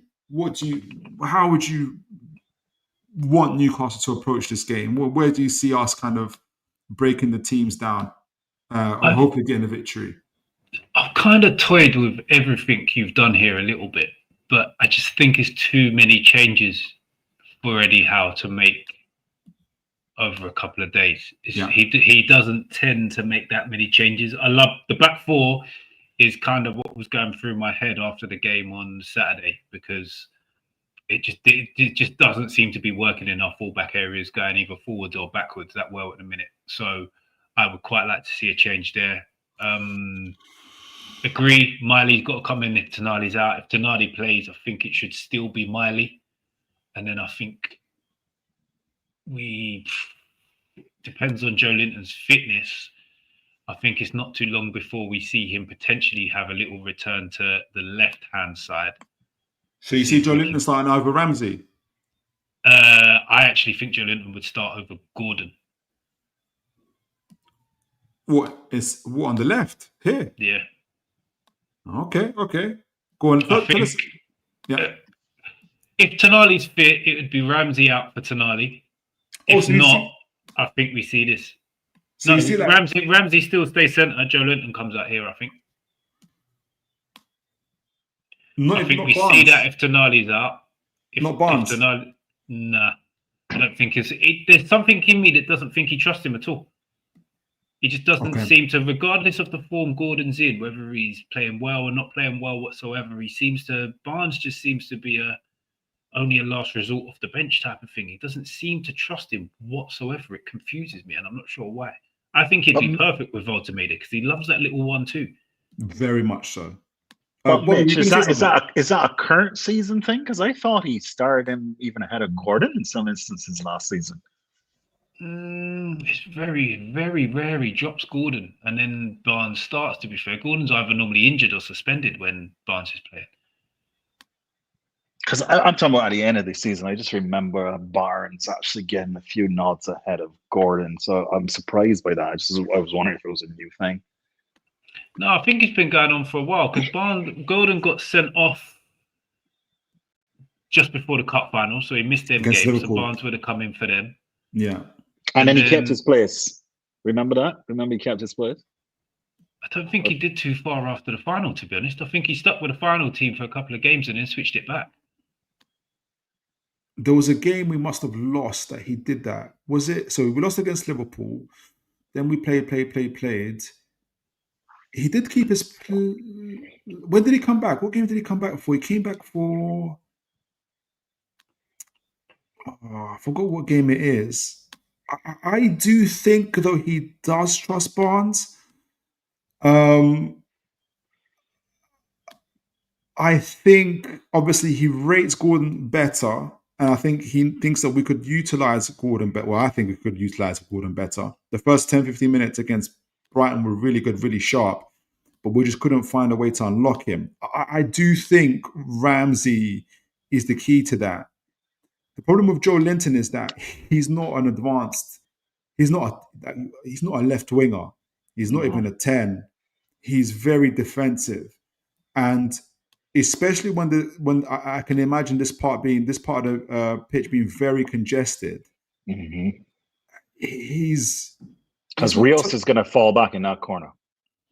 Rios, okay, so Rios is going to be after him, right? So Rios is going to be after him. Yeah. And Joe Linton is not going to see the runs for Woltemade. Yeah,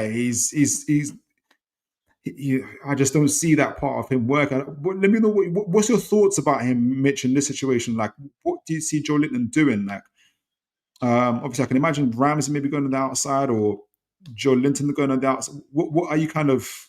I think it will be more just for his running power and him joining in with Woltemade from the other side, where Murphy's looking to put the ball in the box. Just as so you see them as a front two?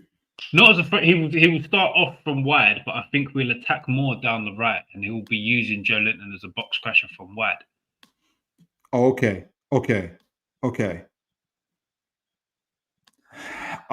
He got substituted at half time against Brighton.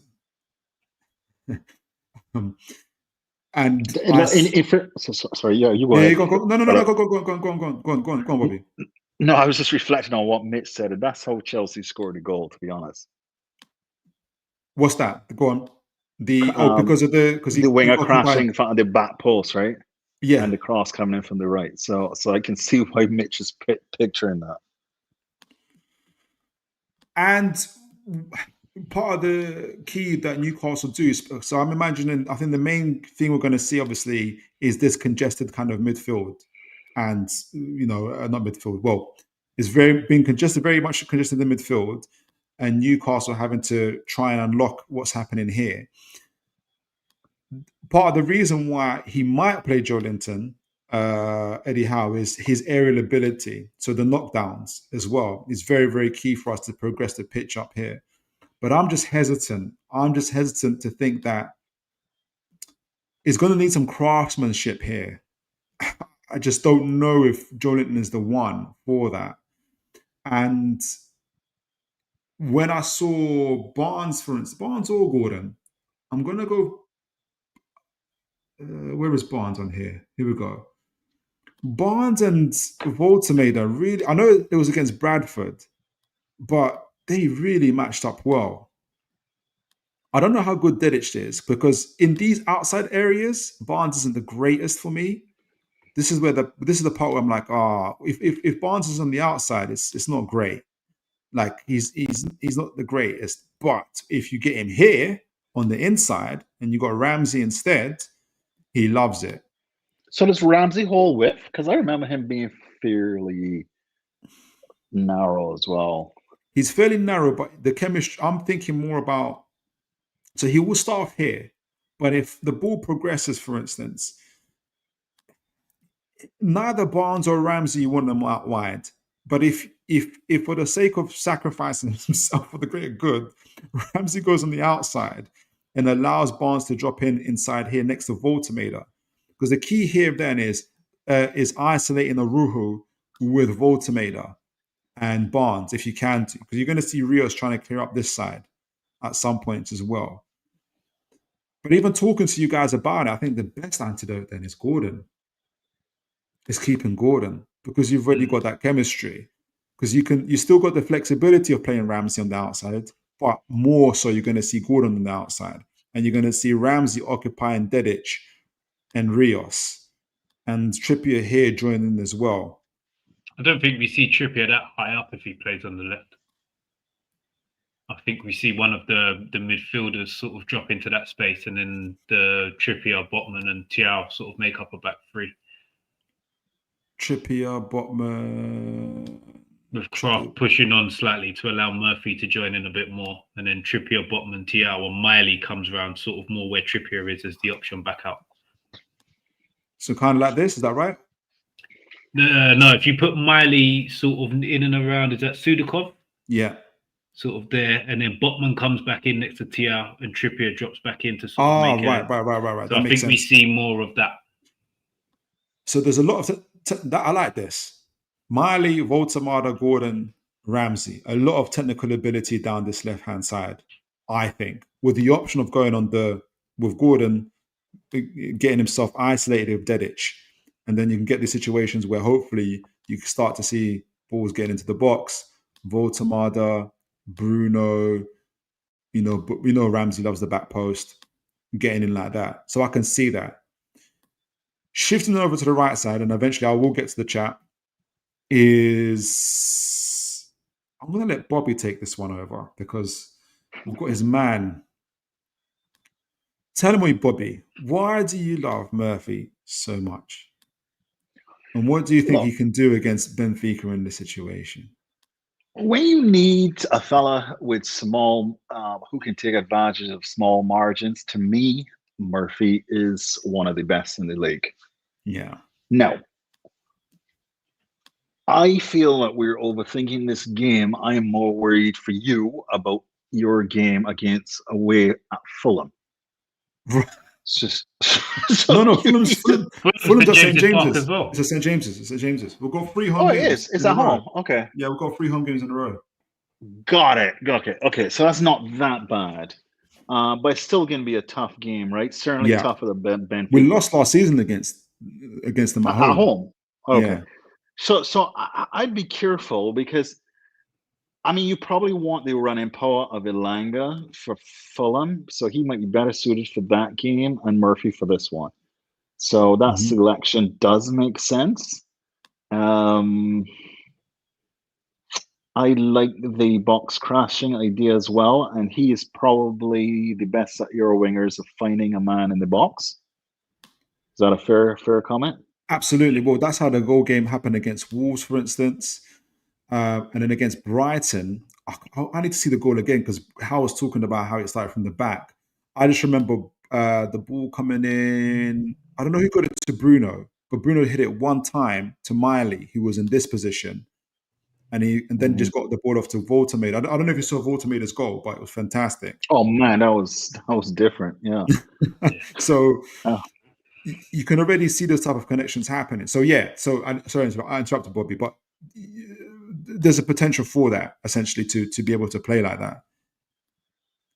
Yeah. So I mean, I think I'll be looking to keep runners in reserve for the weekend.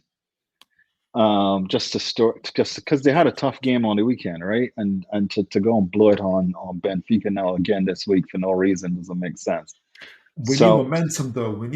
I think Howe needs a win here. I really do think Howe needs a win. I think you'll get it. No. Are your players generally a little bit fatigued though? You think fatigue is going to be an issue? Because these guys do play a lot of minutes. There's not a lot of heavy rotation. From the internationals, the ones I'm most worried about, and I see what Mitch thinks, is that even going into the Brighton game, the ones I'm worried about is Gordon, Woltemade, Bruno, and Joe Linton, who's on the not Joe Linton, Tonali, who's on the bench. I would actually give Woltemade a rest in this game. Actually. Wow. I'm laughing because I'm like, I would start Asula. I'm telling you, this is that level. Wow. Okay. These guys need some rest, man, coming up for this Fulham game. And if you look at who we fielded against this Benfica team, and it didn't bother us at all. No, listen, you do need to score, so that's going to be the issue, right? Who do you bring on? And the only person putting it away is Woltemade. But you again, I'm looking at Fulham, man. I'd bring him on in the second half if the first half is a bust. I think Woltemade can still start and be swapped over in the 60th minute. No, what do you reckon, Mitch? Could be that. Oh, sorry, go on, Bobby. Yeah. It's a tough one to judge because you've got to do it one of two ways. You've either got to start him and kill the game before you bring him off and he gets too tired, or not start him and then hope he can turn things around if everything goes wrong. Because guys, we won this game with Tyreek George up front. Yeah, you got the luckiest manager in the league right now. True. We're not very lucky at the moment. We're conceding goals when we shouldn't be conceding goals. We're the opposite. Do you reckon, to be fair, that said, Woltemade does need a rest. Do you reckon we could see a front three of potentially Murphy, Gordon, Barnes? Did you see the training video? Woltemade was there, happy as Larry, mate. I think Woltemade starts. I think he starts. But I think if we pivot away from Woltemade starting, I don't think it will be Asula. Not in the Champions League just yet. Did he play a full 180 minutes for Germany over the break? Yeah, he played one of the highest minutes. Germany took the absolute liberty, man. He I don't know, fellas. By Northern Ireland in the second game as well. And Verts kept on getting in his way as well. I would let I get some rest, fellas. I'd be looking at this game is not going to be as difficult as you guys think.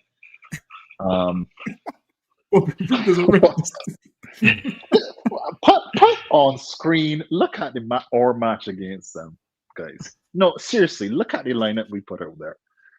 Okay, it was for sure. Oh, Tyreek George was a fun. Tyreek, we had Buonanotte. Do you even know who Buonanotte is? What about Joe Linton up front? What about Joe Linton? I would do that, actually. That might make a lot of sense. I don't think Eddie Howe's going to do it. He's probably not. At some point, Woltemade is going to have to rest. And we've got Fulham at home and then Tottenham at home next midweek. It's just a question of where does he rest him? It should be this game. if he rests in this game, he doesn't. Then he has to rest Gordon as well because Gordon's been playing just as many minutes as he has. I would rest both of them. Okay, so Woltemade. There's no point, guys. This team is pretty easy. Trust me. Okay, so Woltemade and Gordon are gone. Who's in their place? Barnes, to me, should be on the pitch. Okay. Barnes, Murphy, just question who's striker. Sorry, Mitch, go ahead. No, I was just saying Barnes on the left. I'm struggling with the striker as well. It has to be Osula then. It's going to have to be. I don't think he'll go back to Joe Linton. I can't remember since that red card game where we dropped Joe Linton back into midfield. Have we ever seen him up front since? I don't think we have. So I don't think we're likely to ever see it again. No. This is the kind of game you should be playing Osula, though. In all fairness, you know what it is, Bobby. The problem is you've been there, done that, and you're coming. You've beaten Benfica already with Tyreek George. I've just did the whole hour and a half where we're desperately unlucky, but our metrics say we're going to get better. I haven't got the substance. I haven't got the actual win. I'm nervous for it because I'm we need the win. We've got 3 home games. These 3 next games, Benfica at home, Fulham at home, Tottenham at home in the League Cup, is going to be... I don't even think it's too early to say season defining. I think Eddie Howe said it.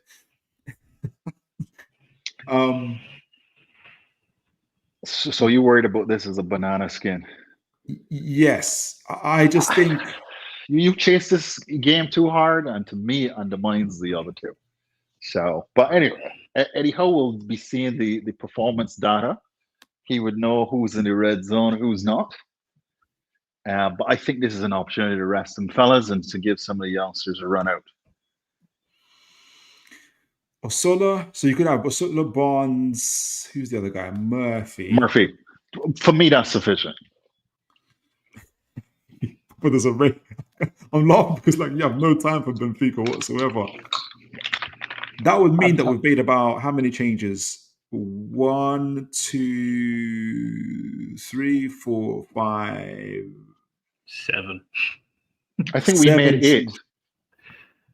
7 changes I've got. So Trippier, no, not Trippier. Well, Trippier goes to the left, but in terms of personnel, Barnes, Ramsey, Osula, Miley, Murphy, Kraft. I've got 6 actually. That's 6. So I counted Trippier as well because he's going left back. Yeah, if you count that as a change, tactical change, but personnel will be 6 changes. And who's to say that Ramsdale doesn't play? It would be insane by that. I think I don't know. Okay. So before guys in the chat, do send in your score predictions. You can see that we've come to an unknown conclusion here. we're not sure. I'm of the mind of we need a win, and I think we put our best foot forward and possibly play a lot of the same players apart from Elanga. I see Murphy starting for Elanga. Possibly Barnes for Gordon, but I see Woltemade staying. That'll be the main ones. I think Mitch, you're somewhere in between. You started off saying you don't want to make too many changes, and we've made 6. So I don't know where you're at with it. I'd make 4. So who would you change? So Miley starts. Well, I'm still counting Trippier over to left back. So Miley starts, Kraft starts, and Murphy starts. So Solo goes back. Woltemade, where is he? Where is it? I've lost Woltemade. Can anybody find Woltemade? Yeah, he's next to Tonali. Woltemade. Yeah, he's next to him. Oh, there he is. Sorry, there he is. Okay. So back 4 stays the same. Gordon comes back in. Oh, Gordon to the Barnes. Yeah, I think he keeps Gordon, and then what's that? 1, 2, 3. We're missing we've still made 1, 2. I still think Joe Linton starts as well, to be honest. Over probably Ramsey. Okay. Wow. I would do that and play Ramsey against Fulham. Okay. So I'm going to ask you guys in a moment for your score predictions. Guys in the chat, send in your score predictions. Let us know. Adrian says Bobby just wants Fulham to lose. Local rivalry and all that. Guys in the chat. No. If I was born in London, yeah, but no, but it's just practical, right? Because this is where I think Eddie Howe struggles. Doesn't rotate enough midweek, at least, and that's you've got to get that rotation right. When you got these Champions League adventures, and I'd be heavily rotating against a team like a Portuguese team for sure. Me personally, I don't think Howe does too badly in rotating the team. I think it just looks worse for this Brighton game. The internationals have knocked us off course. But he was never going to start, for instance, Asula against Brighton. He was never going to start. There's a case for Murphy starting over Elanga, but Elanga didn't play much in the international, so I can see why he kept him. And he actually had a decent second half, as Mitch said, against Sweden. So I think that's why he kept him. There's probably a bigger case for him not starting Gordon and starting Barnes instead. But he looked at that side of Minte. It would have been Barnes and Byrne against Minte, and that would have been scary settings. And he thought he had to keep Gordon. And for the first 10, 15 minutes, it worked. And I think the plan was always to rotate Woltemade and Gordon. Woltemade ended up playing the whole game, didn't he? Like 90 minutes or something, which was insane. After playing nearly 90 minutes for Germany. I think that's the big one. But he's chasing the game at that point, and I think that's the big one. Maybe that is going to be the big call that Woltemade doesn't play. But guys, I already see folks sending their score predictions. I'll start, and I'll go to Bobby. I'm gonna go for. I didn't look at the XG for Benfica. I imagine it's through the roof because they're playing for Portugal. But this is gonna be no matter what, our defense is good, and Benfica aren't Brighton. I'm gonna go for 1-0 Newcastle. No. Let me show some. Okay, 1-0 Newcastle. I think we're gonna equal Chelsea's record here. I'm gonna go for 1-0 Newcastle. Bobby, what's your predictions for the game? I'm thinking it's going to be an easy stroll out for the Newcastle B team. A brace for Asula. Okay, so nice 2-0. 2-0. And who's your scorers and who's your assisters? I just need you. Murphy's gonna be gonna get some of that action for sure. He might actually let me go with 3-0. A goal from Murphy as well. Goal and assist from Murphy. Two from Asula. I don't know how they some mistake in the defense. So no assist for the other one. So Bobby goes for 3-0. Mitch, where are you at with this? What's your score predictions? I'm gonna go 3-1. You think you're gonna concede against these guys? Yeah, I don't know why. I think it'll be one of them literally only shot the game conceded type of goals. I don't think it'll either be like stupid early or stupid late, I think. And then we just dominate the rest of the game. I think we'll keep the ball very well. Woltemade will get one. Whoever starts off the left out of Barnes or Gordon will get one. And Lewis Miley. Oh, that'll be great. That'll be amazing for Lewis Miley. All right, guys, you got it here. I said Newcastle 1-0. Bob is going for 3-0. Mitch is going for 3-1. Let's quickly see what they're saying in the chats and we'll wrap things up. Sam is bigging up Newcastle. Big up to you, Samson. No, good to see you, Samson. God bless you. Good to have rival fans on the show. Aaron says Reece is very good and has the power and skill to run through our midfield if we don't play properly. I expect Benfica to play a mid-block and stay compact. Yeah, they did that against Chelsea. Absolutely. Aaron says Dan Burns starts sadly at left back. Oh, so you see him still starting. I do think that midfield is what should start if Sandro isn't fit. Aaron says Osula can definitely do a job, to be honest. He's getting better. I don't disagree with that at all. This is the kind of experience he needs. Right? Yes. I think I shouldn't really be doubting him because he came on against, who was it against? USG. He did really, really well. I just don't know how he does in compact spaces. Like, I can see him in a transition, but in a compact spaces where we need a bit of vavavoom, if I can say that, a little bit of finesse. I just don't know. Like, he preferred to run in the channels, and yeah, that's my kind of hesitancy for it. Like, it's not a solo type of game, in my opinion. Unless he's one of the wide players. Unless it but that would have to be Murphy. That would have to be Murphy. Right? So it's interesting that we've actually got options, to be fair. We've got, yeah, exactly. I think for me, certainly, I'm probably just lacking a bit of confidence because of what I don't even because I think we really need the win. Adrian says how football has changed over the years, resting players against Benfica because they're playing football the weekend. That's a good point. That is so true. That is so true. That is so true. So true. RoboJog says the margin of error in the league is much larger than in the Champions League phase. I wouldn't risk it or want to be the PSG or City from last year. Go full strength and worry about Fulham afterwards, in my opinion. And that's my sentiment. I won't lie to you guys. I'm just like go full strength on them and just blitz them.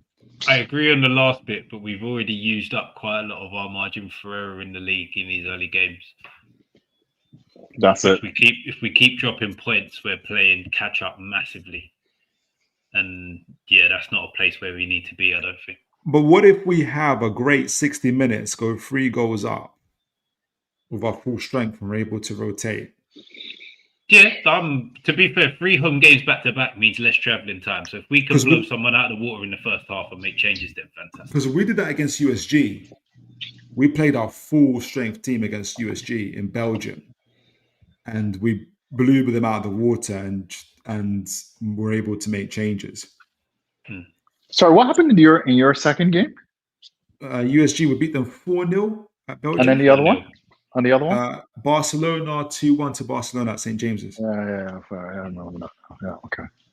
All right, so read a few more score predictions. Aaron goes for 2-0 to the Toon. I hope Bobby's correct, he says. Yeah, Bobby's like, this is like whatever. These guys are overthinking this for real.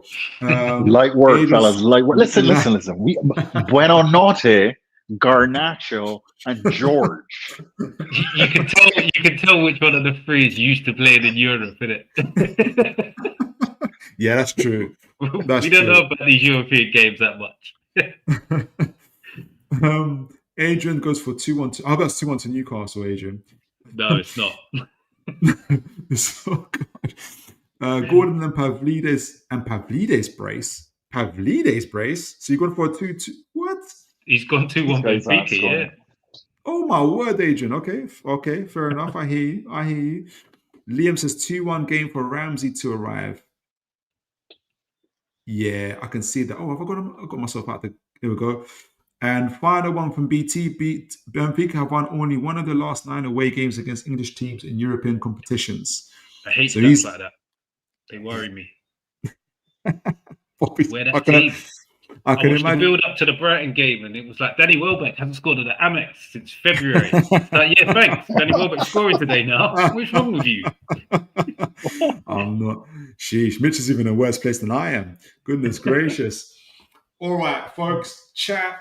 You've been absolutely incredible as always, sending in your chats and everything else and engaging. Amazing. I didn't get to interact as much. I had too many slides, but you guys have been sending in your insights. Been incredible. I want to say a big thank you to Mitch and to Bobby, always adding your incredible insights. We did a match preview for the Brighton game. Really broke things down and talked about the midterm to long-term future for Newcastle, the metrics going forward. I'm relatively positive and confident about Newcastle. Actually, we're doing relatively okay. I think we can make a few changes, but I think I do see results changing soon. And we did a match. Sorry, it was a review for Brighton and a preview for the Benfica game, where literally Bobby thought, "Why are we even spending this time talking about Benfica? They're a waste man team. Like, they're gonna go and win." Like, light work. That's it. Light work. What are you guys worried about? So I hope Newcastle have the same attitude and take care of them as we did against USG. But gentlemen, Bobby, where can they find you on X? Because guys, I do recommend people follow Bobby on X. Is absolutely phenomenal stuff. Honestly, it's an absolute is great content. Where can they find you, Bobby? At Bobby Fairview. At Bobby Fairview, folks. Make sure you subscribe. Follow Bobby on X. Mitch, Mitch is in high demand. Mitch is coming off a show today. Like, do you know what I had to do to get him on the show today? Goodness gracious. Let's do some deals with things to cut shows down and stuff. Mitch, and that's because he's just incredible guest to have on. Where can the folks find you? Where the Owls Sleep, Sunday evenings, 9 p.m. We're there every single week. This week we're going to do a little bit because a lot of the boys are on their travels watching games. So our Southampton fan is going to Bristol and he's going to Blackburn at the weekend. And then me and the Bolton fan are going to Bolton for 12:45 on Saturday and then travelling up to Blackburn to meet the Southampton fan for that game as well. So you'll hear all about the travelling. You're on that road trip as well? Yeah. So I'm going to drive up. I'm driving up Saturday morning. We're going to go Bolton, Cardiff for the 12:30. And then we're going to get a cab over to Blackburn for Blackburn Southampton at 3:00. Oh, that's going to be some lucky cadman. Whoever's in the cabbies around there, guys, it's going to be money. That's what football's all about. I wish I was in that trip. Guys, folks, chat, panel, God bless you all. You've been absolutely amazing. We'll catch you on the other side, and I really hope Bobby's predictions comes true. Guys, take care and God bless, folks.